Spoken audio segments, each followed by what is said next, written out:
Do you have any advice for people who are gearing up to have an uncomfortable conversation like that with a colleague?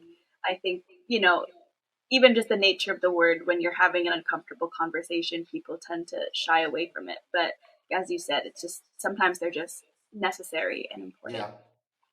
I always start with the end in mind. And so the very first thing I do is say, what's my goal of the conversation, right? And so what's a successful outcome of the conversation will be. And once you determine that, then I write down, okay, what's the path to getting to that goal? Like, what are the things that I want to communicate? And then also provide time to allow that person to communicate back because communication is two-way, right?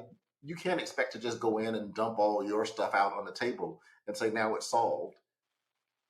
You have to actually give space for that individual to come back to you and give you their perspective along the way as well.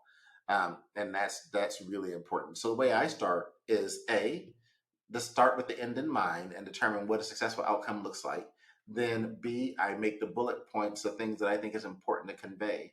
And then I'm intentional about ensuring that I leave space for that person to be able to engage in a dialogue. And so we really have a two-way conversation along the way. And then as we leave the conversation, I always ask the question as we conclude that conversation, where do we go from here? How do we continue to engage with or communicate with each other along